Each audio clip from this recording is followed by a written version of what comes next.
Dzień dobry kochani, z tej strony Farmer 6812. Zapraszam na serię Mój Chow Bergman na mapie Chow Bergman.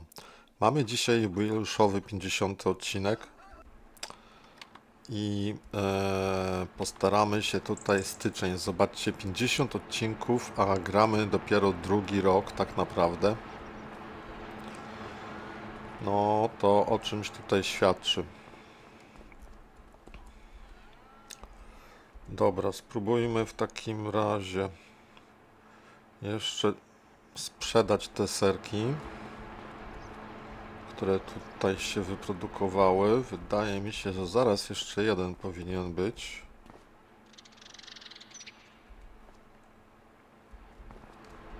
Tak czy nie? Coś tu jeszcze mieli. Tak, mieli. To poczekajmy jeszcze chwilkę. W międzyczasie zróbmy przegląd, gdzie stoją te nasze, nawet zapnijmy to, gdzie stoją nasze sprzęty, bo już odrobinkę dawno jeździłem. No i wydaje mi się, że moglibyśmy zrobić mały rozwój. To znaczy, to trzeba przeparkować. Bo tutaj zobaczcie, trochę wyszło nam niefajnie, kurczę, poprzednim razem. Wyszło nam niefajnie, bo ta ilość tutaj azotu jest lekko przesadzona. Nie wiem, co tutaj będą za żniwa w takim razie. Tutaj to wygląda... Aha, nie mogę tam przeskoczyć? Może najpierw to przeparkujmy, potem pojedziemy po polach, popatrzeć. Tak, to ją tutaj zaparkujemy. Poproszę wejść do środka.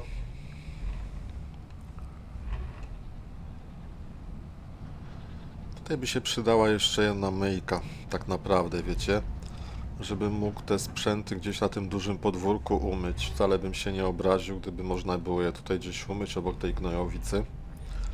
Albo tutaj gdzieś na rogu.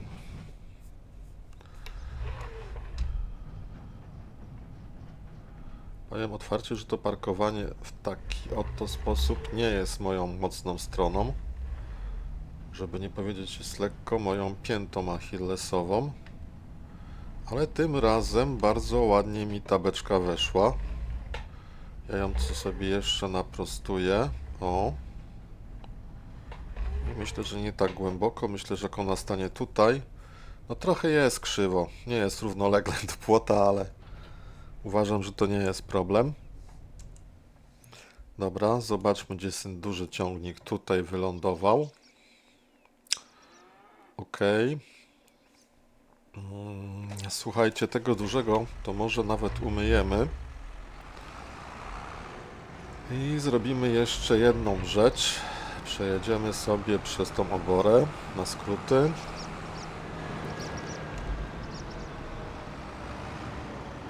Jest tam serek, czy nie ma serka? O, nie widziałem. Dobra. I ponieważ mamy tu więcej pól, to myślę, że czas najwyższy sprzedać... kupić większy sprzęt po prostu. Sprzedać ten kultywator, który mamy, czyli 3-metrowy. I zakupić nowy kultywator. Ale myślę, że zanim go sprzedamy, to pozwolimy sobie chyba przewinąć do następnego miesiąca.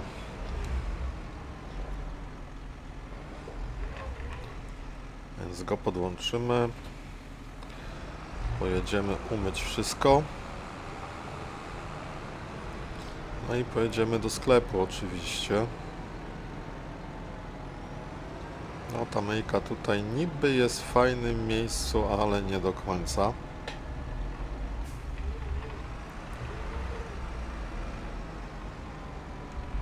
Dobra, mamy to. Pięknie poszło. No i to myjka wyjdzie w ruch. Najpierw ciągnik. 100% zabrudzenia, to już bardziej brudny by nie był w sumie. A jeszcze dało się jeździć. Widać było coś przez te szyby, więc nie było tragedii. Ale jedziemy do miasta, to jakoś musimy wyglądać. O, to jeszcze byśmy może obciążnik potraktowali odpowiednio. Czy on się myje? Co? Błoto. Coś schodzi. Nie wiem, to John Deere Pickup 900. Prawie tona. Dobra, obciążnik umyty. John Deere prawie też umyty. O, już mu tutaj schodzi czarny. Będzie miał srebrny wydech. Ach, w sumie srebrny, mam być szczery. Tylko mamy 13% uszkodzeń. No, coś by było, można było naprawić go od razu. No i umyjmy ten kultywator, który mieliśmy na start. Amazon, tradycyjny kultywatorek. On ma 4 metry, nie 3. Taki mój drobny błąd. Ale wydaje mi się, że potrzebujemy tak czy inaczej większego kultywatora. Dobra, mamy wszystko pięknie umyte, więc jedziemy to opchnąć.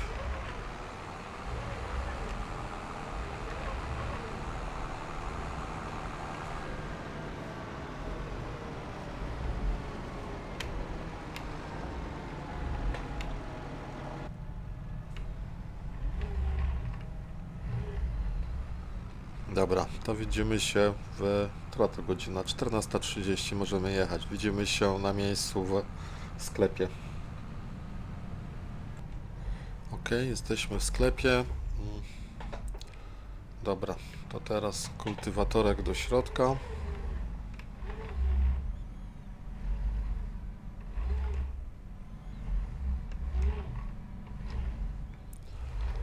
Dobrze jest, myślę. Możemy go chyba nawet odczepić. A w sumie ciągnik możemy wyłączyć. No i zająć się naprawą tego całego sprzętu, jak żeśmy już tu przyjechali. O, ta pani od nas przyjmie. Dzień dobry pani. Przyjmie wszystkie zlecenia, więc po pierwsze byśmy chcieli naprawić John Deere'ka. Dziękuję bardzo. I teraz tak, 13207 wartość, tak? Jakbym chciał sprzedać. 13207. Ciekawy, ile będzie kosztował, jak go naprawię. Napraw za 54, tak. I sprzedaj. Szczerze mówiąc, to te pieniądze weszły w cenę sprzedaży, bo 207 a 54, no to jest to samo. Dobra. Byśmy go sprzedali, słuchajcie. No ten jak jest popsuty, też go już naprawmy.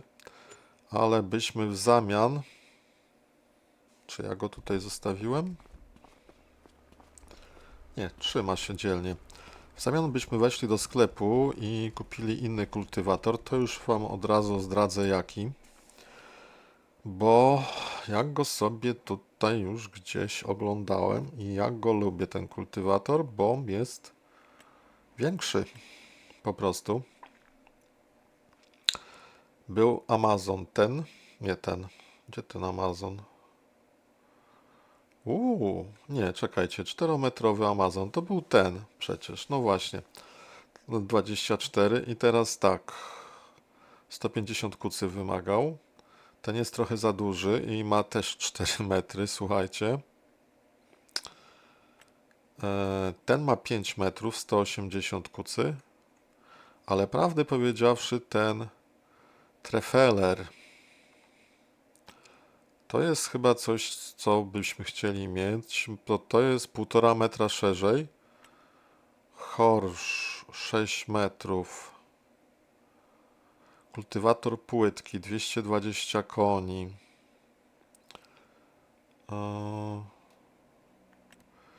I on może być...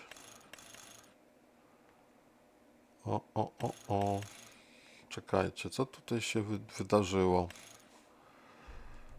Weźmy konfigurację 1. Taki 220 koni. Z jednostką wysiewającą.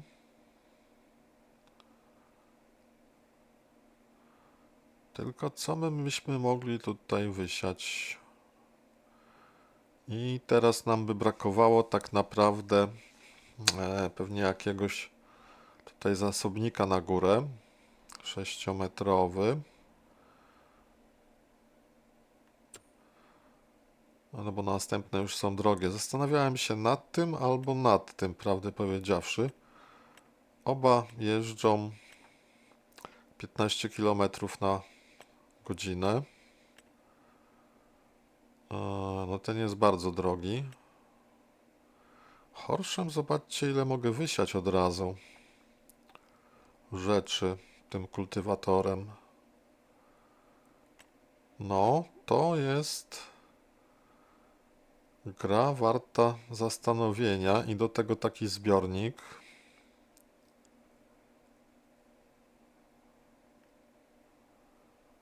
Ha.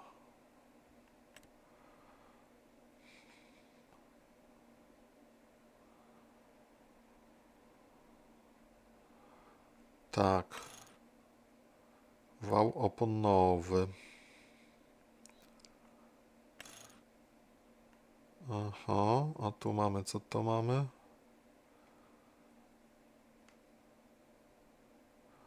Rollpack. Standard.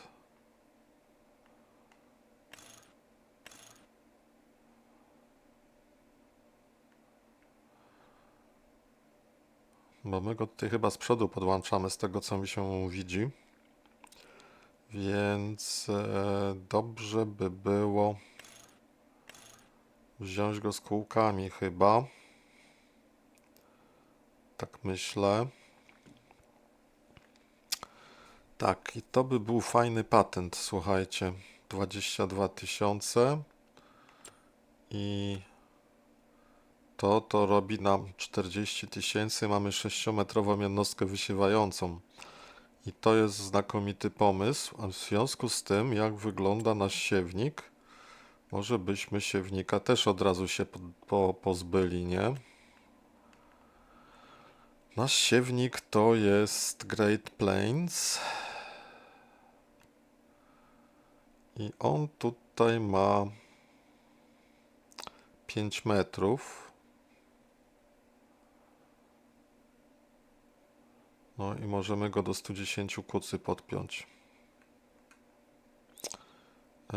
Pytanie tylko, czy ja mam właśnie... Czym obsługiwać te rzeczy? 234...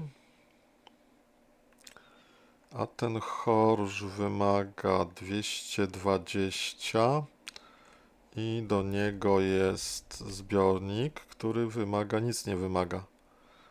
Ty, no to kochani moi złoci, no to jest świetna sprawa.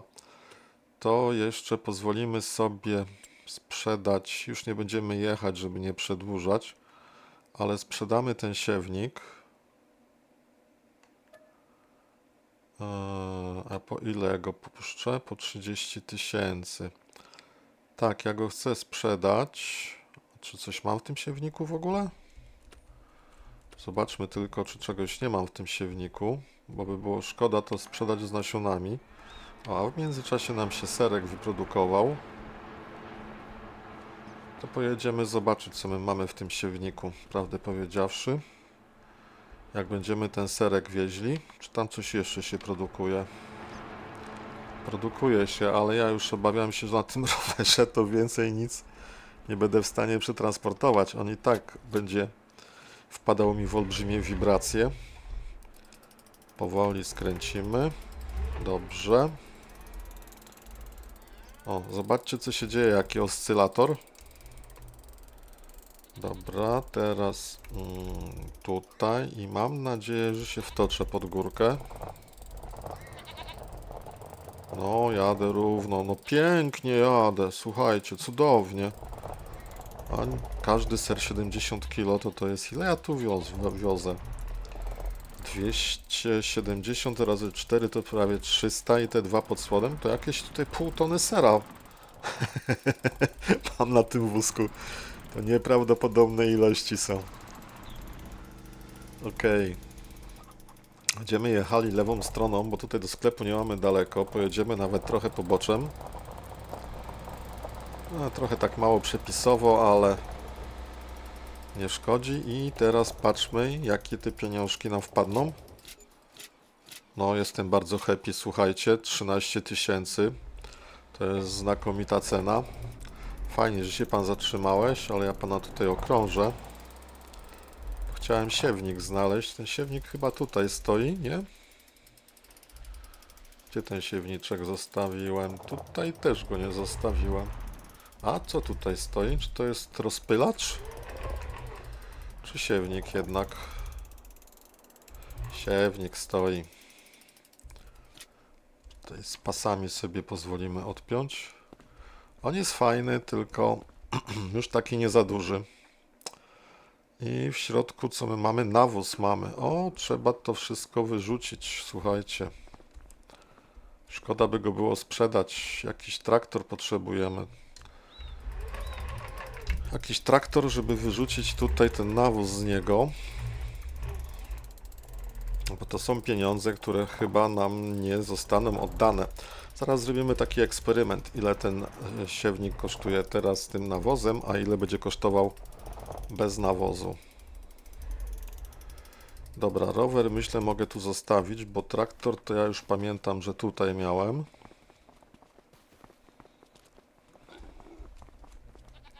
Też brudny, to się przy okazji umyje.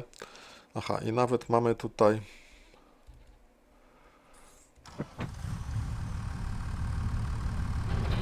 Mamy tutaj nawet platformę do transportu zwierząt. On pewnie też w 100% brudny jest.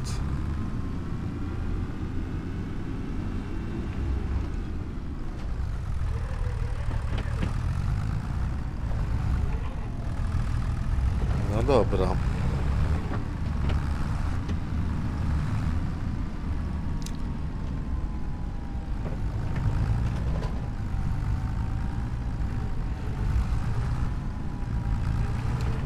Co tu leży? No nie, to trawa jakaś rośnie. Jezu, jaki on ma fajny ten silnik, że ja go nie słyszałem wcześniej. No tak mruczy basowo. Cudnie. Tylko kurczę, że ta jego wydajność jest taka kaprawa, bo to raptem 100 kilkanaście koni.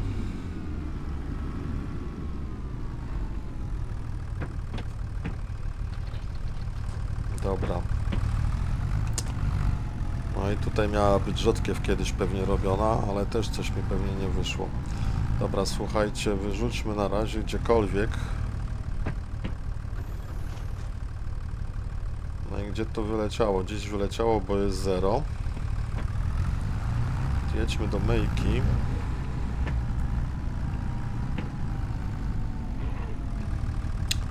Właśnie, ja miałem sprawdzić, ile to kosztuje.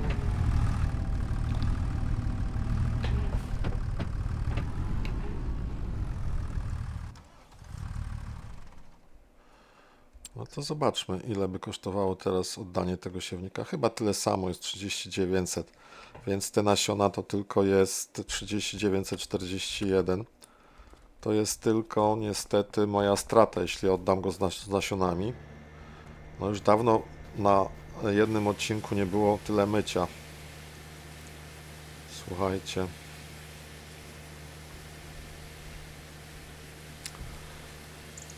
Uszkodzenia tylko 1%.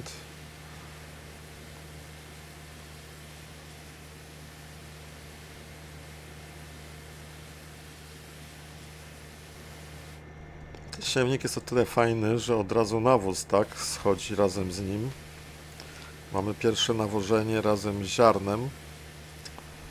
Ale mi zależy chyba bardziej na tym, żeby był szerszy, żeby szybciej. Jaka skrzyneczka Johna Deere'a ładna. Żeby szybciej dało się. A już chyba umyty jest. Szybciej zasiać po prostu. No dobra, mamy taki czyściutki siewniczek. No to teraz spróbujmy go opchnąć. 3941. No pytanie, czy opłaca mi się z nim pojechać. Spróbujmy. 3941.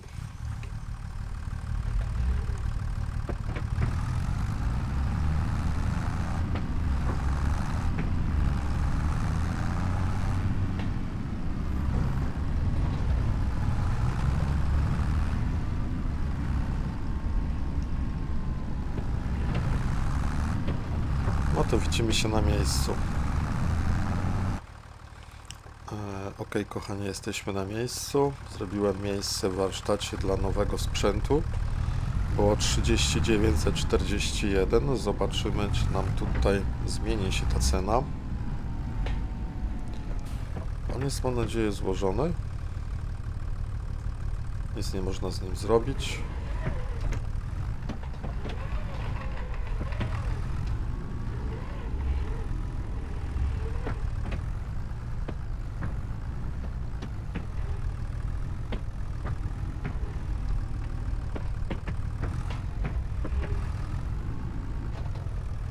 Dobra, wydaje mi się, że tutaj jest ok już.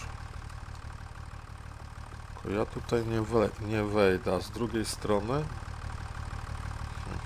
Czy ja tutaj w ogóle się zmieszczę? No, chyba się zmieszczę.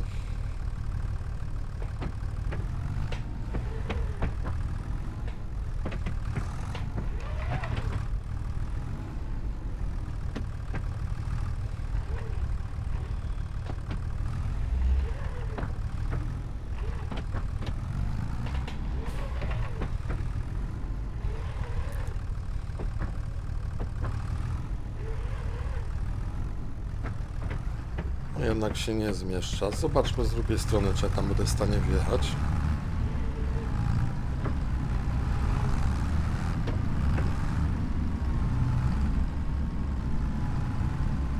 No, tutaj od zaplecza są olbrzymie wjazdy. Wydaje mi się, że większe. No nie bardzo większe.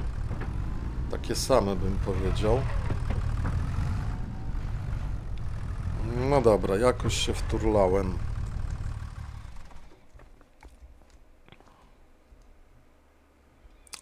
Brak dostępnych pojazdów. A to ciekawe.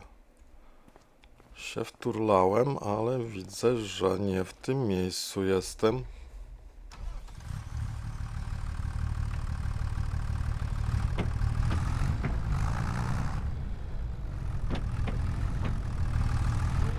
A teraz...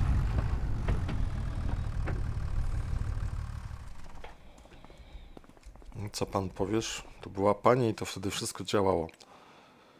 3941, a tu mamy 34. To 2100 więcej na tym zarobimy. Jak go tutaj sprzedamy? No to trzeba go tutaj sprzedać. Tego w tym czasie naprawimy. Tak jest. Podziękował. No i słuchajcie, zrobimy od razu zakup. Póki dobrze pamiętam, co chcę kupić. Więc kupimy tego Horsza 6-metrowego. Tu podstawowe ma możliwości do wysiania, podstawowe rzeczy. Więc kupimy go razem z jednostką wysiewającą i konfiguracja jaka?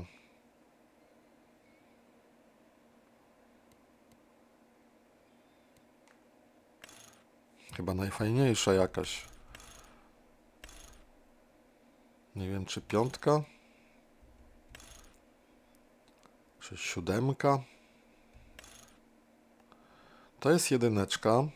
Tutaj de facto nic nie ma. Tu jest 2. Tu jest 3. Dostaniemy kółeczka. W 4 dostajemy taki U. No i ten mi się podoba. 4 już jest fajna. A w 5 dostaniemy jeszcze coś dodatkowego. I ten cały sprzęt robi się jeszcze dłuższy. To jest 5. 6 się nam skróciła. Ale dostaliśmy kółka z tyłu. Czy coś tu mogę doczepić? W związku z tym nie. On tu ma takie jakby zaczepy. Nie, to nie są zaczepy chyba. O tych tu myślałem. Siódemeczka. Czym się siódemka różni od piątki? Aha, piątka ma tutaj takie kółka, a siódemka tego nie ma i jedynka. Szczerze mówiąc, piątka mi się najbardziej podoba, jest najbardziej bogata. Weźmy opcję full wypas. Niestety do tych 25 wyjściowych dokładamy 14. Ale wydaje mi się, że to będzie fajna rzecz. Kupimy go, finansowanie roczne weźmiemy. Chociaż na 6 miesięcy to by był krótki ten. 6000 płacimy, mały procent dodajemy. Może spróbujmy go na te 6 miesięcy wziąć w takim razie. OK. I do niego byśmy jeszcze dorzucili sobie tą od razu jednostkę wysiewającą. Ja wiem, że to zakup jest trochę nie w czasie, tak? Bo na razie nic nie siejemy w styczniu, no ale załóżmy, że są wtedy lepsze ceny. No jest ten wał oponowy, bo ten wał oponowy wydaje mi się być najfajniejszy. I to nam będzie tutaj kosztowało nas w sumie 22 i tam było, zaraz sprawdzę ile, ale wydaje mi się, że to będzie fajny zakup. Też weźmiemy na 6 miesięcy, może jakoś damy radę to ogarnąć. OK. Dobrze, to mamy Horsza 6-metrowego. Następny byłby taki Pontiger, też ma 6 metrów. Tylko on chyba nie ma jednostki wysiewającej. Tylko po prostu no ma co ma. O, jedynka albo dwójka. Ma tylko samego kultywatora. A ten jest kultywator płytki. No i teraz pytanie, czy to dobrze zrobiłem, że kupiłem płytki kultywator. No, załóżmy. Może w rolnictwie precyzyjnym to będzie dobre. A i 300 koni to już bym nie dał rady. To już jest za ciężkie na moje ciągniki. Ten jeszcze kun jest ciekawy, bo też dałby radę. I ma 7,5 metra, a dałbym radę go ciągnąć. I to jest tylko kultywator 7,5 metra. No taki podobny do tego, cośmy kupili, tylko bez wysiewu i 1,5 metra szerszy. I jeszcze co tu mamy? Horsza znowu. I do niego zbiornik. Więc ten zbiornik to jest chyba ten sam, jak mnie pamięć nie myli. Ten sam zbiornik, więc możemy się dalej rozwijać w kierunku 7,5 metra, kupując tego Tigera. Finer S albo Tiger 8. Jak będę pamiętał, to 7,5 metra. Może w to pójdziemy. Tego chyba nigdy nie używałem, a to masz 18 metrów, no ale to już 600 kucy. 400, 260. Ten jest jeszcze w zasięgu. I on, no niestety nie ma żadnego zbiornika. 320 też potrzebuje większego traktora. No o tym tutaj nie rozmawiamy. To są małe, małe, małe. No i ten namysłów 6-metrowy, to o nim można by było pomyśleć, bo to jest zwykły kultywator. No i 16 na godzinę 6 metrów. Więc jeśli by trzeba było mieć zwykły kultywator, to ten namysłów jest, uważam, ok z modów. Dobra, mamy kupione co mamy kupione. Jedyny możliwy ciągnik, który jest w stanie to ogarnąć, to chyba ten, bo tamten ma obciążnik z przodu. Myśmy go już naprawili, więc spróbujmy. A on ma z przodu chyba tutaj. Tak, ma. Spróbujmy to ogarnąć.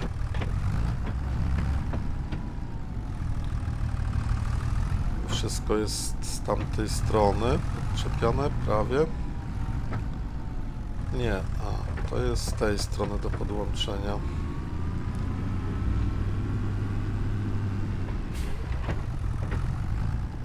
Fajny ten zestaw, podoba mi się. Jeszcze takim nie jeździłem. To jest z tej strony, a ten będzie z tej strony. A tylko nie uderzmy w siatkę. Od razu byśmy ten lakier zdarli, nie? Z nowego, że tak powiem, zbiornika na nasionka.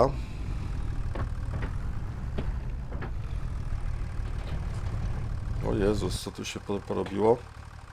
Opuśćmy na chwilkę. Zobaczmy jeszcze raz. O kurczę, jakie tutaj są, słuchajcie. Rolki lecą. No, nigdy tego nie miałem. Słuchajcie, ja gram w farminga dosyć długo relatywnie, bo od wersji 22.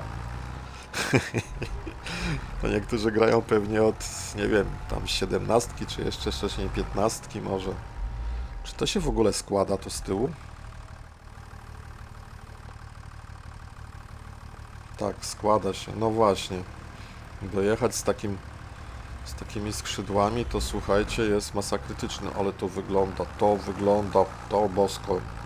Nie, no po prostu, jak to wygląda, jak milion dolców, naprawdę. Kurcze, kurczaki. A co widzimy z kabiny? A widzimy tyłek. O, z kabiny to no wiele nie widzimy, ale możemy zrobić taki patent, myślę. O. A co się dzieje z tymi rurkami? One się wydłużają po prostu, jak ja to opuszczam.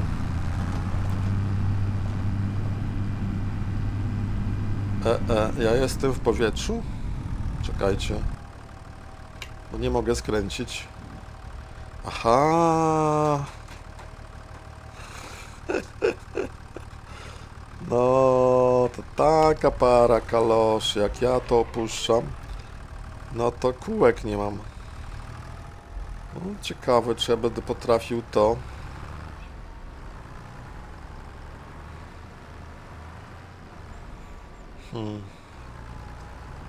Jakoś inaczej umieścić. Dobra, jak to chciałem tu postawić, czy mi się to gdzieś tutaj zmieści wszystko?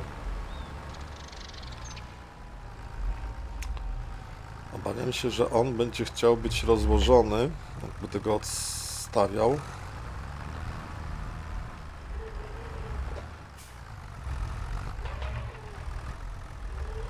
Piękny, umyty ciągnik.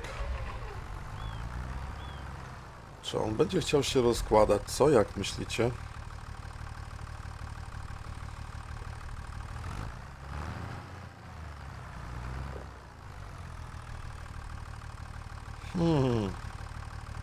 Będzie chciał. No dobra, no to rozłóż skrzydełka. Tak się powinieneś zmieścić, tak myślę.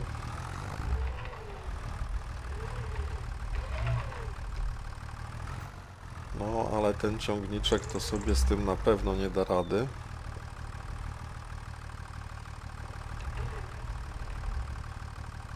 Dobra, to już dalej nie pójdzie.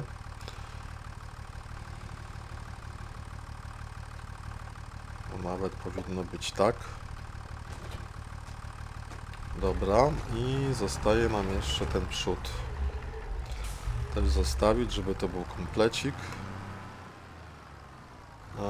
Właściwie to mógłbym nawet zapakować te nasiona tutaj. Już od razu.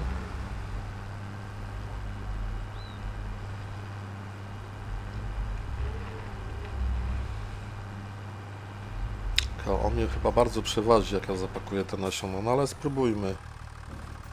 Pokrywa się otworzyła.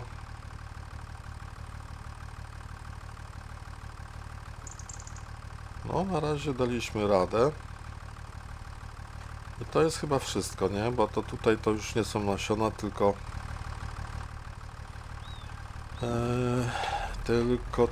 tylko nawóz.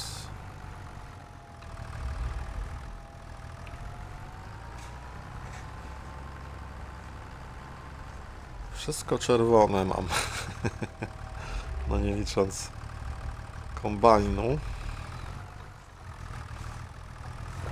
Strasznie dużo błota. Dobra, będzie to.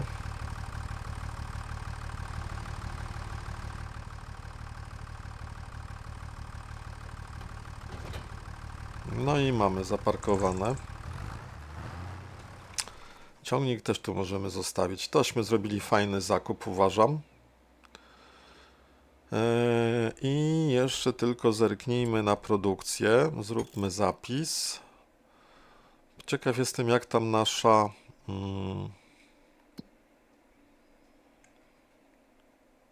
nasz tartak. Ma jeszcze sporo drewna, dobra, więc spróbujmy przeskoczyć do następnego miesiąca w związku z tym. W następnym miesiącu zaczniemy się chyba sprzedażą. Tego też by warto było umyć, brudaska. Ale ja tu chciałem nie zapalić silnik, tylko chciałem się przespacerować, zobaczyć, czy jeszcze jakiś serek się nie wygospodarzył. Bo jeszcze w styczniu będzie można go sprzedać. O, się szybko nie wygospodarzy. Więc cóż. Idziemy spać. W styczniu można by jeszcze coś wyciąć ewentualnie. Aha, albo posprzątać tą kupę tutaj. Ale na razie tą kupę zostawimy. Jeszcze tylko jajca. Pozbieramy. Żeby miały się gdzie nowe zrespić. No i styczeń będziemy uważali za zamknięty w tym naszym 50. odcinku. Hop. To jest pełne? Nie. To jest 33 sztuki, a tu jest 50 sztuk. Tam to jest niepełne. Więc to zostawimy, niech się dopełni. Hop. Czy ja to mogę tutaj jakoś fajniej ułożyć?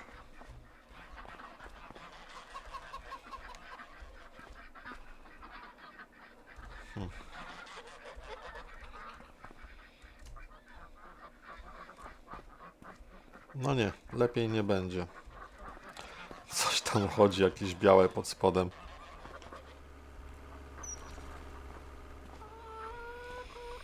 No i cudownie, a tu się jeszcze powinno... Oj, oj, oj, co tu się wydarzyło? Nic nie trzymam, mam nadzieję. Dobra. No dobrze, moi kochani, no to idziemy w Kimę. Tu można by było piwo wypić, ale trzeba je najpierw kupić. Ok, idziemy w Kimę, spotykamy się w następnym miesiącu o godzinie 8. No, powiedzmy, że o 9 to będzie luty, więc nie będzie też chyba dużo pracy. Pozwólcie, że łyknę trochę.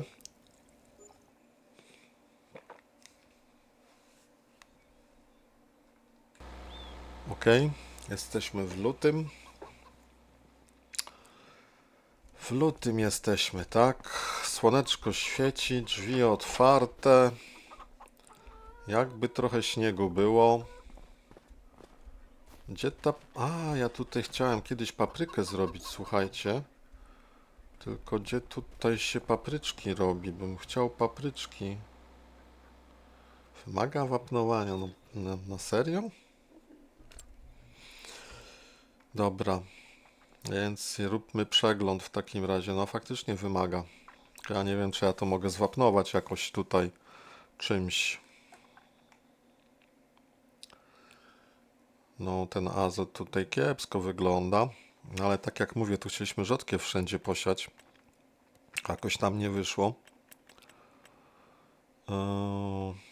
Więc tak. Czy tutaj coś się dzieje źle? Nie, tu nie ma chwastów. I nic nie trzeba z tym robić, myślę. Tak, bo tutaj ta jedynaczka odwiedź, jak ona wygląda, pięknie sobie rośnie. Jest generalnie ok. 12, prawie 13 ton. O, będzie pszeniczka. Dobra, to jak już tu jesteśmy, to blisko mamy następne pole. I to żeśmy wykoncypowali, że co będzie? Jęczmień. No i tutaj te spodziewane plony to tak powiedzmy. Azot jest bardzo w porządku. pH jest w porządku. Tutaj jest... O, tutaj jest źle. Tutaj jest źle i te plony będą mniejsze. Tutaj też jest źle. No trochę za dużo tego się wszystkiego porozlewało. W sumie to nie wiem, będę musiał chyba kupić ten czujnik od rolnictwa precyzyjnego i zobaczymy co wtedy. Dobra. Jeszcze tylko sprawdźmy, czy ja z tego co pamiętam to w marcu mogłem sobie tą rzodkiewkę, a w lutym to mogę sobie tylko... Co ja na tamtych polach będę chciał posiać? Bym posiał coś takiego, co mógłbym potem posiać może w kwietniu albo w maju, co? Co tutaj można w maju posiać? Kukurydzę, burak, fasolka, oliwki, owiec już w kwietniu, pasternak, pszenicę, nie, ryż, też nie ryż. No to tak naprawdę jest kiepsko, bo tej rzodkiewki to ja chyba w maju mogę sorgo posiać. O, i zebrać we wrześniu.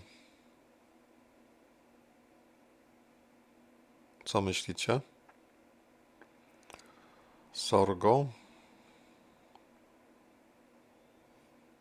Topola, trawa, winogrona, trzcina. No wszystko w kwietniu albo w marcu muszę takich fajniejszych. Znaczy z tych moich upraw, tak? Czyli owiec tu mamy. Pszenicę we wrześniu.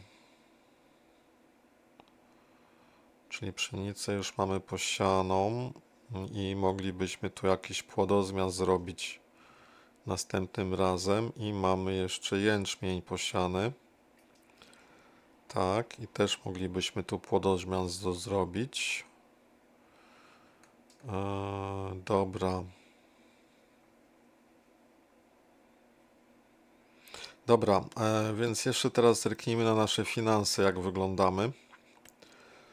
Żeśmy oddali na nowe pojazdy. Nowe zwierzęta to było w styczniu zakupowane. Zakup gruntu też był jakiś grunt chyba. Nawet na pewno, a nie chyba. Odsetki od pożyczek, no już ładnie cisną. Pensje pracowników niewielkie. Koszt wody. Koszty produkcji. Koszty wypożyczenia. Koszty obsługi. Nowe zwierzęta i nowe pojazdy. W lutym żeśmy już oddali 50 tysięcy. Sprzedane produkty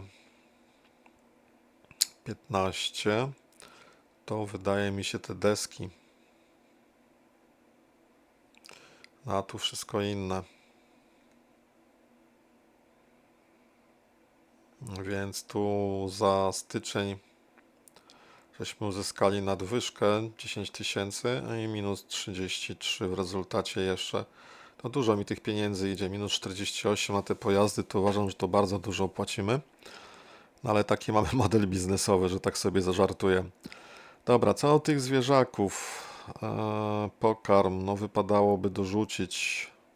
Chyba wszystkim wypadałoby tego po kolei może. Świnki, świnkom nie trzeba. Tylko co tu się dzieje? Jakieś łapie mi tych klików 17. Kozy. No, kozy tak. Kozy łąka słabo, więc należałoby trawo, siano, koniczyna. Podorzucać no wszystkim zwierzakom po kolei trzeba się przejść, podorzucać. Ale ja zanim będę dorzucał zwierzakom, to jeszcze zerknę na, no oczywiście jakieś badziewne transporty. Zerknę na... Do tartaka mogę jakieś drewno? Nie, jeszcze dam mu warzywnik, bo ja chciałem zrobić papryczki. Czy ja je włączyłem? Włączyłem, ale one bardzo wolno rosną, żeby nie powiedzieć, że w styczniu w ogóle nie rosną. Wędzarnia. Wędzarnia, ryby wędzone, to już mamy 100 i możemy następne, słuchajcie, ryby wędzić. I mamy ryby w stawie znowu do roboty. Mamy dużo pracy. Sprzedać możemy jeszcze papryczki, jeśli by się jakieś zrobiły. A tak naprawdę to teraz będzie wino w paletach. Nie, w marcu będzie. Chociaż teraz już cena jest też dobra. Zobaczcie, 7300, a tu jest 7500, więc moglibyśmy w zasadzie wszystkie palety możemy wywieźć. Jeśli chodzi o wino i jeśli chodzi o sok winogronowy, to mamy cenę 5900, najwyższa jest 6200. Ale zobaczmy, jak to tu wygląda, bo czasami te ceny, nie wiem dlaczego, ale się różnią. I teraz tak, zacznijmy od wina. No jeszcze cena jest, no może w marcu będzie lepsza w sumie. To wino moglibyśmy jeszcze zostawić na marzec ewentualnie. Chociaż te 200 to już tam nie bądźmy takimi skąpcami. Sok z winogron, no teraz jest najwyższy. Mały kiosk to jest... Gdzie my to możemy opchnąć? W sklepie i w tawernie. Do tawerny jest bliżej, tam 300 zarobku, to już nie robi takiej różnicy chyba. Więc pewnie pojedziemy z tym do tawerny. To bierzemy się za to wino, słuchajcie. Bierzemy się za to wino i pytanie tylko, czy Landini będzie w stanie z tą platformą dać sobie radę. No spróbujmy.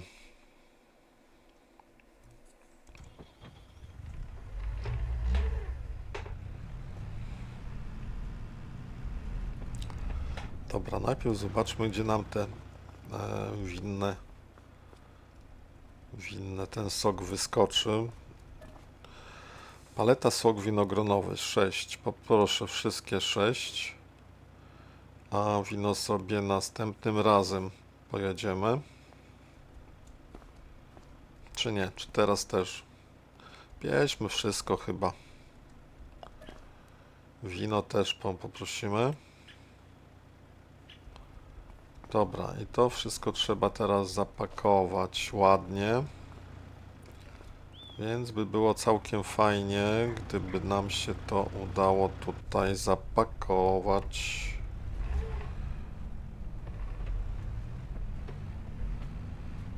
Więc spróbujmy tak zadziałać. Pan tutaj się może zatrzyma.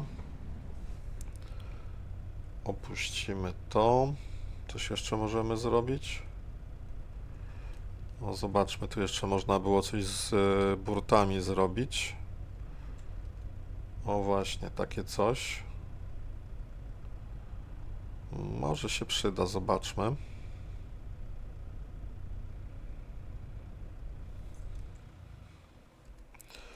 No dobra, no i nic nam teraz innego nie zostało, jak wziąć się za pracę. I trzeba te paletki ładować.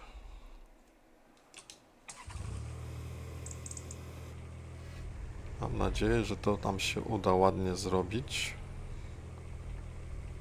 Aha, tu by wypadało jeszcze zrobić tak, żeby jakoś zsunąć. Ja tylko nie pamiętam, który to guzik jest suwa. Poczekajcie.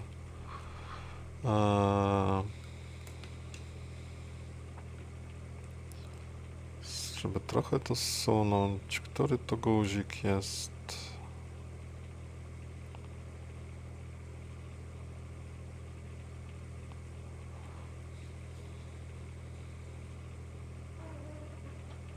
O! Tośmy znaleźli, myślę. Dobra, no i teraz tak, to jest niepotrzebne. Tak jest. Bierzemy pierwszą paletę i zobaczmy, jak to nam się uda pakować.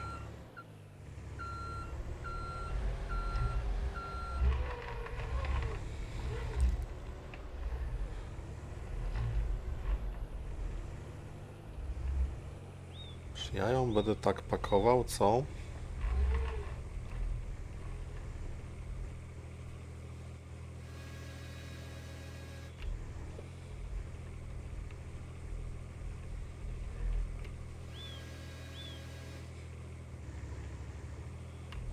Nie wjadę. No nie wierzę. No nie wjadę, słuchajcie.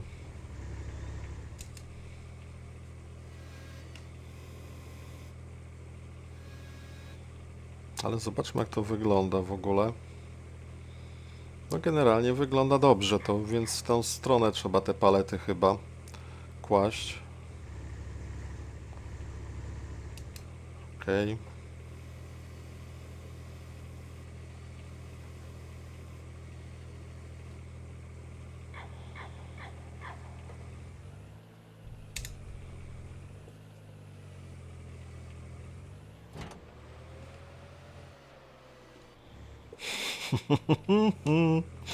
Zobaczcie, jaki numer. Ojej. No tak. No to tutaj ta maszynka nie jest najszczęśliwszym rozwiązaniem dla mnie. O, udało się jakoś. Dobra, spróbujmy to trochę przepchać. Ok. Wracamy po następny.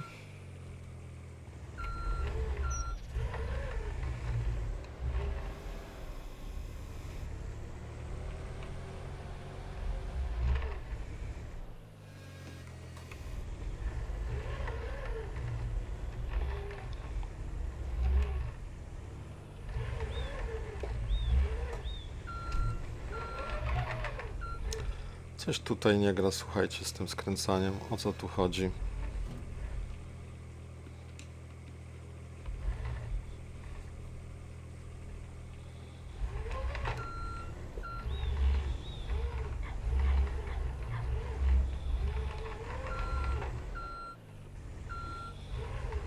No naprawdę, coś tutaj jakby nie halo było.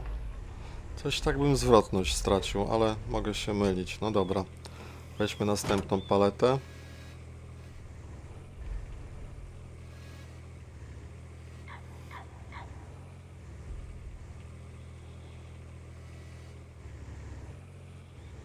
Następne dwie to ja chyba nie dam rady.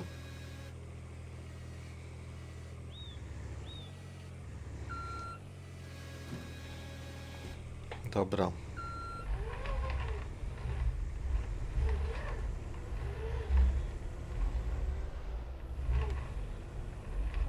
Trochę mną rzuca chyba.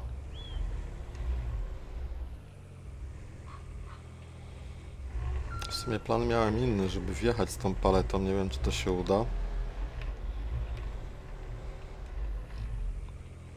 Wydaje mi się, że potrzebuję obciążników na tył.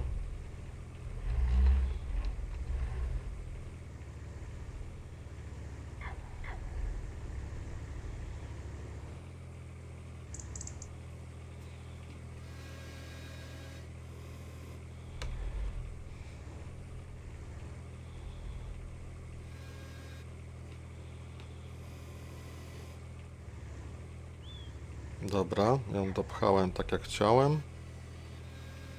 I teraz sobie ułożymy.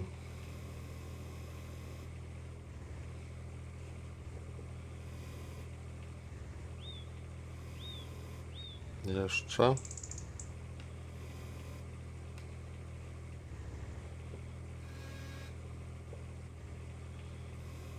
Dobra.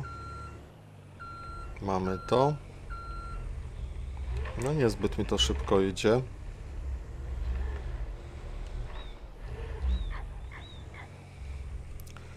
Pytanie, czy ja tu mogę już pasami to zapiąć? Żebyś to nie spadło, ok. Weźmy sobie w takim... Ile tego tutaj jest? Ile mi tego zostało? Raz, dwa, trzy, cztery, pięć, sześć, siedem, osiem. 8, więc myślę, że możemy pakować po 2, będzie dobrze.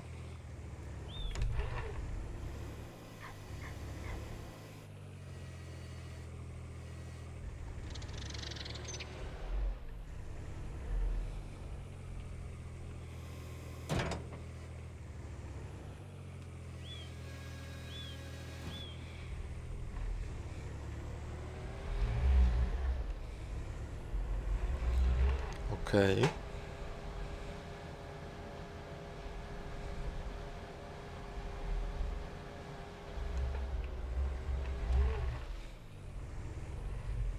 Dobrze, że takie piękne słoneczko jest tym lotym. Fajna ta pogoda jest, nie mogę powiedzieć. Uhuhuhuhuhu.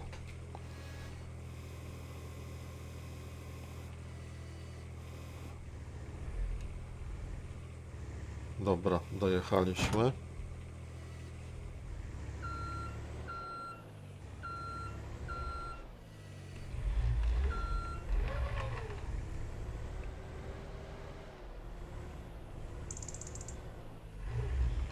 Dobra, weźmiemy kolejne wino.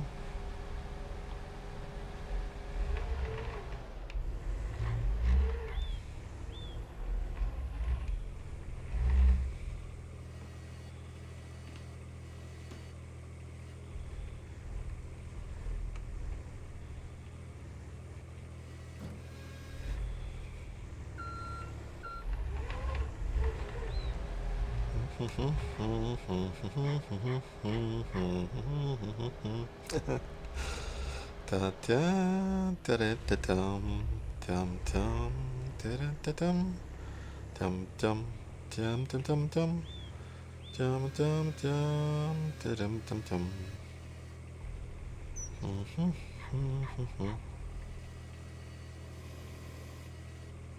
No, staniesz ty. Hop. Tyrym, tym, tym, tym, rym, cym, cym, tym, tyrym, tym, tym.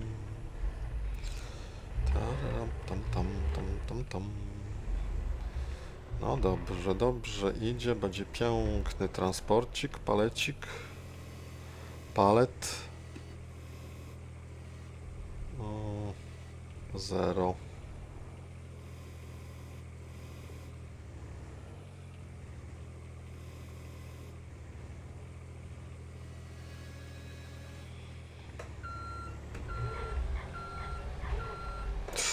Za mocno pan skręcił, za mocno, mistrzu. Naprawdę mam problem z manewrowaniem, jednak chyba ten obciążnik by się przydał. Spróbujmy go zaraz załatwić sobie do tyłu.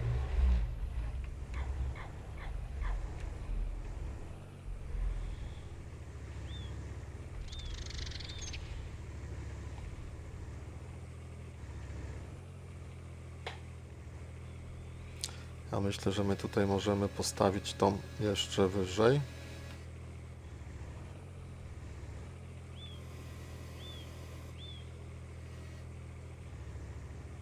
Okej. Dobra, jedziemy sobie załatwić ten obciążnik.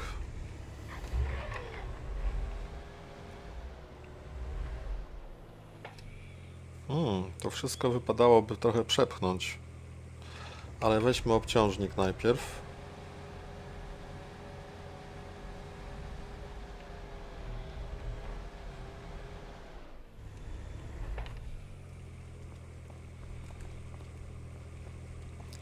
Tak, tutaj nasz podręczny. Podręczny warsztacik. I gdzie my tu mamy te obciążniki?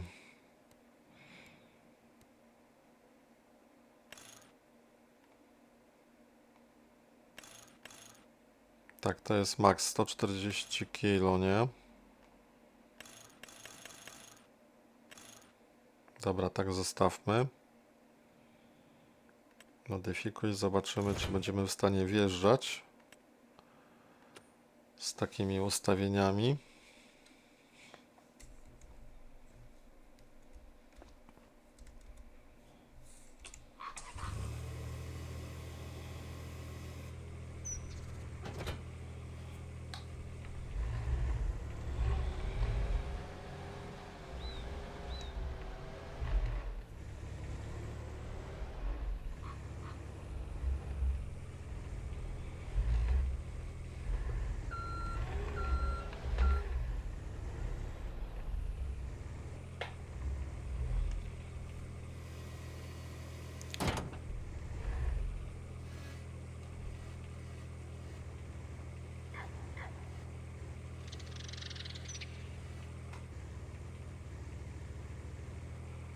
Hop.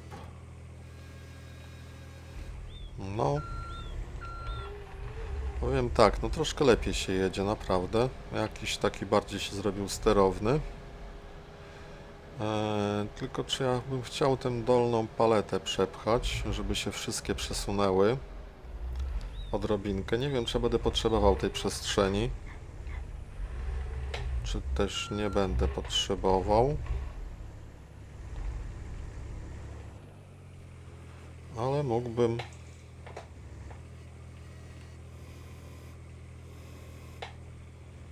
spróbować popchać. O, przewrócą się.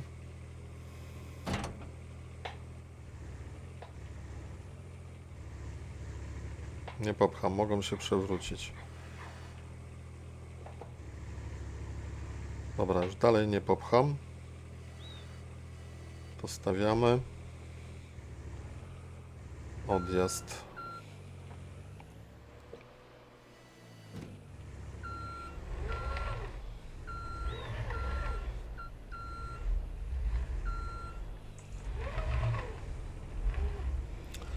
Dobra, jedziemy po następne.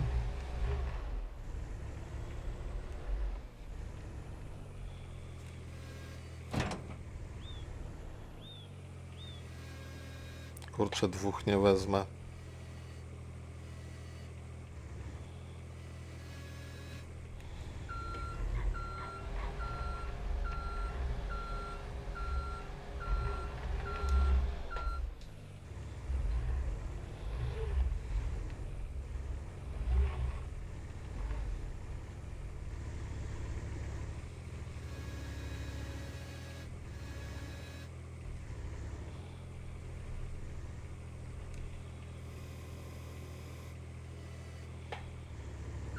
Okej. Zostały jeszcze 3.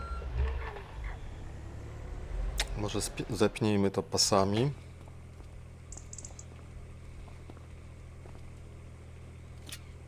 No i te dwie też moglibyśmy spiąć.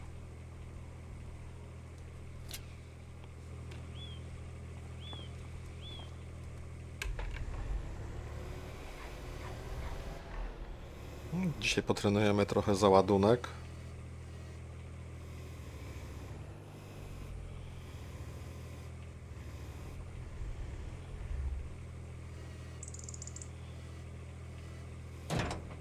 Okej.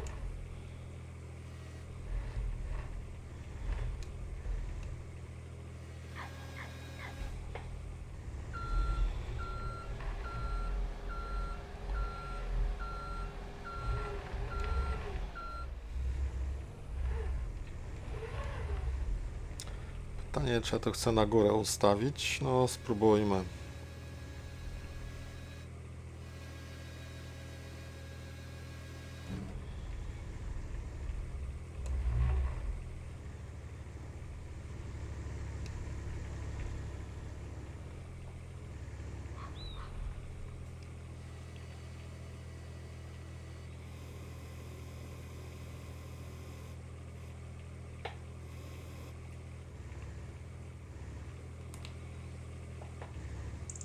Dobra.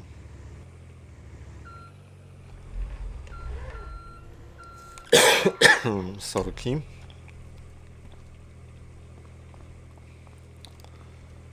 Fajny transporcik. Podoba mi się. Przepniemy. Piękny. zacny, bym powiedział, bardzo. No i te dwie to tutaj zupełnie bez stresu, myślę, że na luzie.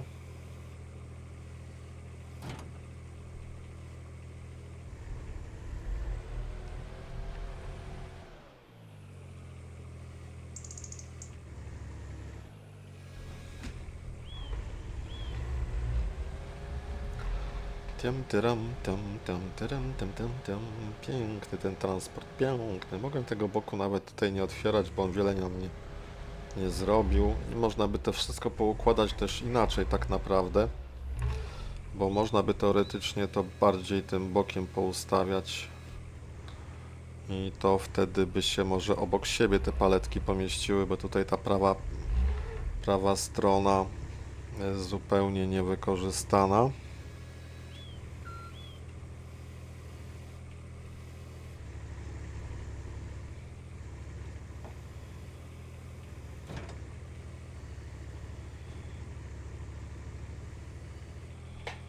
No to zjedziemy.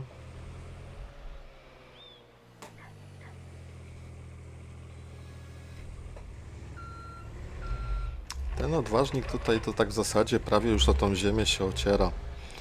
O ten bruk. Piękny tutaj. Kamienny.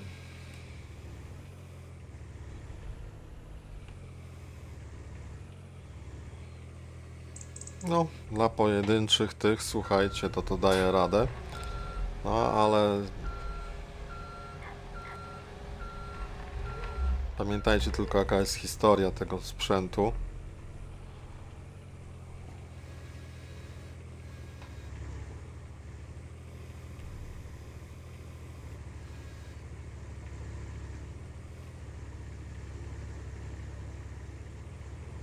Okej.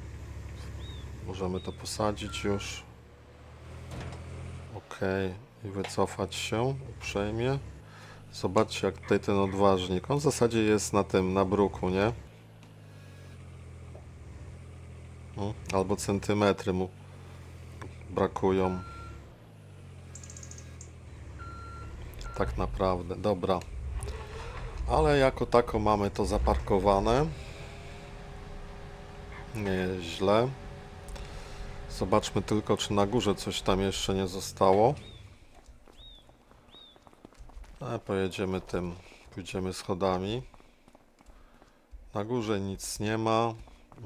Czy jakiś sprzęt jest możliwy?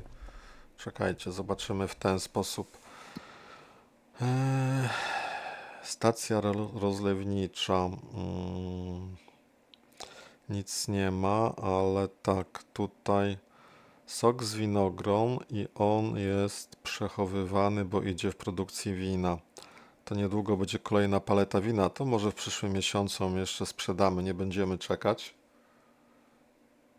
Nie będziemy czekać i polecimy sobie, popatrzymy sobie, jak to pięknie wygląda. O ile dobrze widzę, to mi tu śniegu napadało. Słuchajcie, to ja może drzwi zamknę, żeby mi śniegu nie napadało więcej. I tutaj do winnicy również. Do piwnicy. No, gdzie to się zamyka? A tu trzeba R-kę użyć. To dobrze, niech sobie stoi. No i teraz pytanie, na ile ten ciągnik da sobie z tym radę. Bo... No. Tak, przepniemy pasy. Złożymy maszynkę. No, zamknij pokrywę Z. Wszystko się ładnie poprzesuwało. To też jest zapięte. Zobaczcie, taki ciągniczek z takim transportem. Ale to myślę, że spokojnie pociągniemy. Bez większych problemów.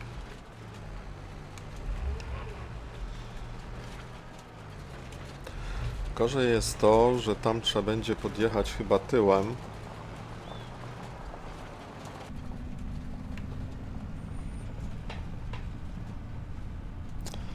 4000 wina i 6000 soku z winogron. To będzie jakiś ładny zarobek, nie wiem, z 50 000. Tak bym się spodziewał.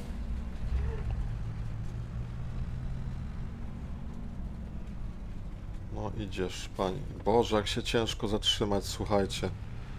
Przecież ja już ten hamulec tyle wcześniej nacisnąłem, a to w ogóle nie szło. Sprawdźmy jeszcze tylko, czy ja na pewno mogę to sprzedać tam, gdzie chcę. Czyli chciałbym to sprzedać w... Gdzie? Gdzie to jest ten sok? Sok. Juice.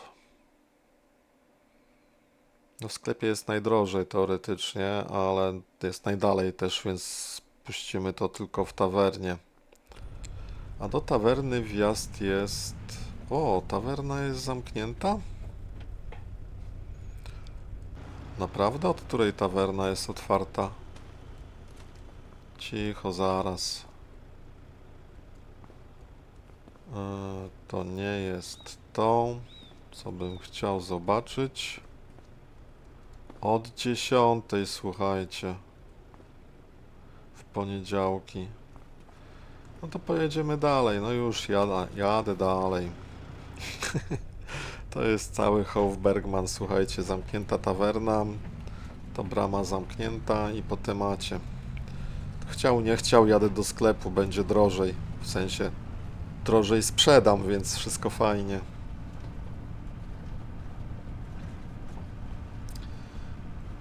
O, on też ma taką przyzwoitą prędkość w sumie. Mały ciągniczek A40 ciągnie. A z tej górki, z tym co ma na sobie, to ma 10 000 litrów, to powinno być 10 ton przynajmniej. To, o, właśnie miał przez chwilkę 43. Powinien tak mieć, no. Teraz by się przydało pod tą Skodę podłączyć. Czego ona mruga? Już mnie wyprzedziła. I tutaj damy radę to 40 zachować? Nie damy, ale podjedziemy. Tak, na luzaku. Teraz tak, oczywiście tych palet na ladzie nie sprzedamy, bo na ladzie by było może nawet drożej. Tylko pojedziemy na podwórko. Z drugiej strony to lepiej chyba sprzedać to w sklepie, bo tam jest większe podwórko. Dużo prościej będzie manewrować. Tak myślę. I liczę, że to będzie fajne pieniądze z tego wina otrzymam. Wina i soku. Tu pomalutku. Ciężko, naprawdę ciężko się zatrzymać. Chata przyczepa ten ciągnik niemiłosiernie. Ale żeśmy tutaj pięknie wjechali. Będzie powtórka. Strasznie wielki najazd, a chyba nawet za wielki zrobiłem. Przyznam szczerze. Nie wiem. Da nam się tu wjechać? Tak. Możemy już nawet wykręcać. Teraz do końca nie wiem, gdzie to odbiera, ale zakładam, że gdzieś tutaj. Pojedziemy z takiego widoku. O, może te pasy zapnijmy, bo się ewidentnie coś tam zaczyna zsuwać. A gdzieś tu powinniśmy móc tak, cały ja. Coś sprzedać, tak myślę.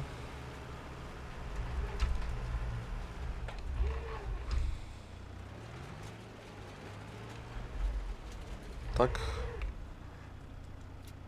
Pięknie zeszło i piękna też kwota. Liczyłem na 50, bo tak z grubsza policzyłem, a jest 66 000 de facto.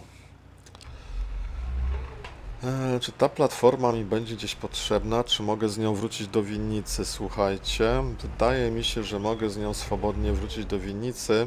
Jeszcze jedna paleta wina będzie do sprzedania, ale to w marcu. Myślę i...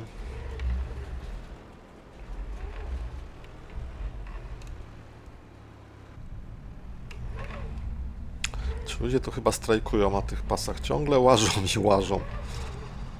Okej. Myślę, że ją jeszcze puścimy tą paletę w marcu i dlatego wrócimy. Ten Landini bardzo przyjemny ciągniczek. Taki nieduży, ale prędkość 42 przelotowa. Przyjemna. Na tych polach w winnicy to się dosyć fajnie sprawdza. No, bardzo sympatyczny sprzęt. I wszystko do niego można zaczepić w sumie. Nie mogę narzekać.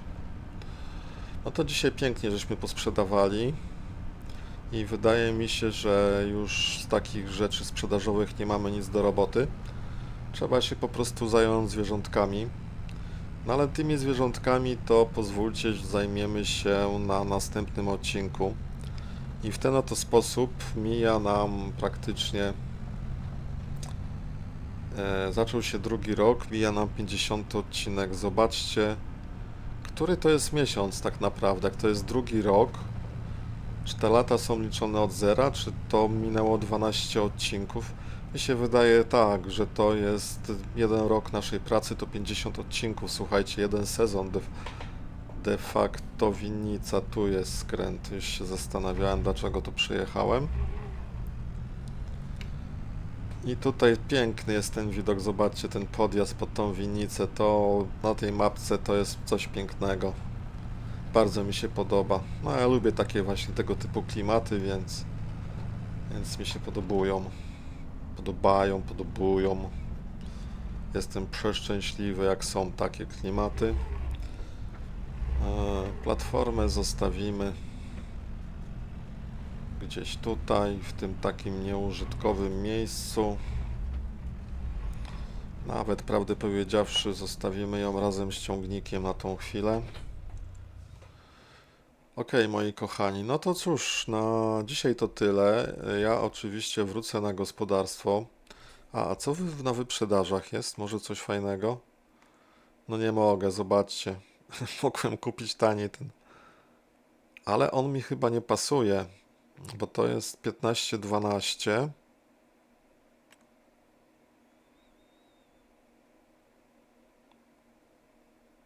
Ten duży kultywator był też na wyprzedaży. I przesączać. Tego akurat nie chcę. Ale te dwa sprzęty mnie zaintrygowały. Tylko to jest płytki kultywator, ale popatrzmy na to. 15-12. Z czym to się... dodatkowy zbiornik. Z czym to się wiąże? Taki dodatkowy zbiornik. To jest ten mniejszy, tak? Bo ma tylko 1,5. Ja mam ten większy. On się wiąże z którym? No i zupełnie nie z moim sprzętem. Czy z moim sprzętem? Jaki ja mam sprzęt? HR6040. Nie, mam Finer 6SL. No i z tym Finerem to by się chyba nie działało.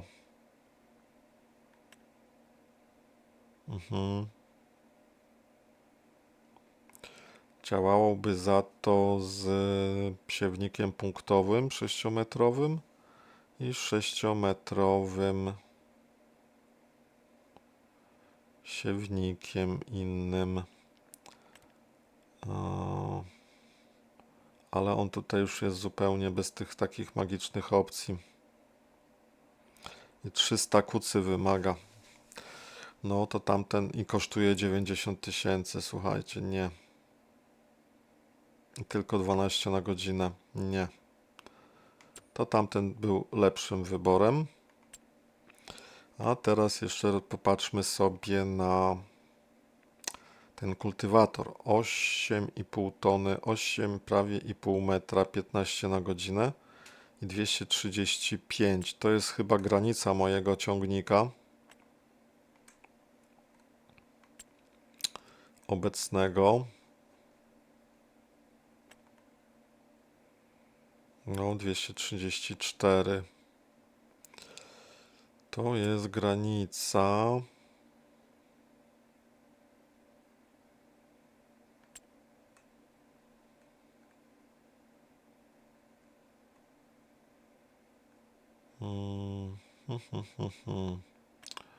A ten kultywator ma 6 metrów w tej chwili. I on też jest płytki. 220 kucy. 235, 8,5 metra, 15 na godzinę. Słuchajcie, czy to warto kupić?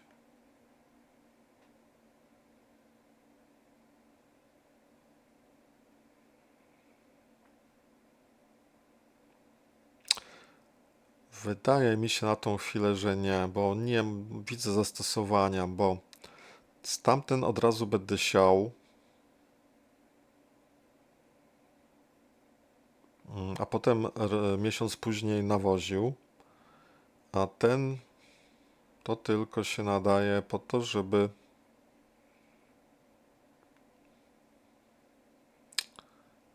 Nie mam siewnika przecież, bo siewnik sprzedałem. Czy mam siewnik? Sprzedałem siewnik, jak mi pamięć nie myli. Więc nie mam siewnika. Jedyny siewnik to jest ten mój kultywator. Tak naprawdę. No właśnie. Jeszcze mam głęb... Aha, ale to jest ten do tego. Do winogron. Rozsiewacz nabożu, obornik. No tak troszkę ubogo, ale i w sam raz z drugiej strony patrząc. Że tak powiem. No dobrze. Więc myślę, że z tych zakupów nie skorzystamy zupełnie. Ale ciekawe są opcje. Gdybym tamtego nie kupił, to mógłbym się nad tym zastanawiać i mógłbym nawet może jakiś błąd popełnić i to wziąć. Dobrze, moi kochani, na dzisiaj to będzie wszystko. W takim razie zapraszam na kolejny odcinek. W zasadzie już zdradziłem, co się będzie działo w kolejnym odcinku, bo mamy wszystkie tutaj zwierzaki do nakarmienia, więc będziemy te zwierzaki karmić czym się da. A w związku z tym, żebym nie zapomniał, to może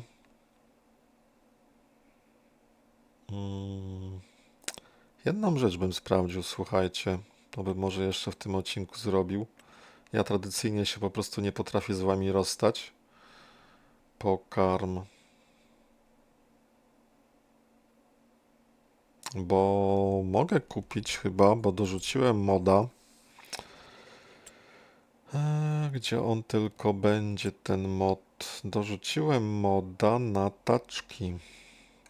Ktoś chciał obejrzeć mody, jakie mam. To tutaj, słuchajcie, ja powoli przewinę. Takie oto mody w tej chwili wykorzystuję. Inaczej, mam je w tej serii. Jeśli chcecie mieć te same mody, to po prostu sobie zatrzymajcie film i po kolei to wszystko pościągajcie. Tak będzie najsensowniej. Ja oczywiście tych wszystkich modów nie wykorzystuję. To są mody, które wydawało mi się, że będą użyteczne, więc je sobie tutaj dorzuciłem, ale czy ja je będę wykorzystywał w przyszłości, to jeszcze nie wiem, czy coś będę dorzucał. W każdym bądź razie obecnie tak się prezentują. Prawdę powiedziawszy, ja dużo więcej modów niż dostałem, to tak nie są w podstawce, to nie potrzebuję. A nad tą taczką się zastanawiam, dokładnie nad tą, bo ona ma fajną pojemność, aż 500 litrów i z nią wjechać do kurnika to jest fajna kwestia, bo żeby wysypać cokolwiek, no to od razu wysypuję 500 litrów, tylko że ja teraz najczęściej robię też taki patent, może nie kupujmy na razie. Robię taki patent, że wjeżdżam z taczką i wsypuję ziarno, a zabieram obornik, nie? A w tej tak nie zrobię.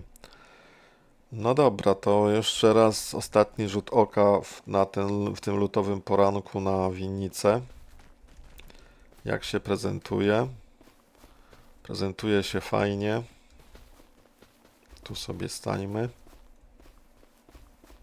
Może tu, żeby nam krzaki widoku nie zasłaniały. No, też tam takie lekkie pogórki, takie górki na horyzoncie. Fajnie, ładnie to wygląda. Ale cóż, no, nakarmić zwierzęta i czekamy do marca. Dziękuję bardzo jeszcze raz. Trzymajcie się, zdrówko dla Was tradycyjnie. Cześć.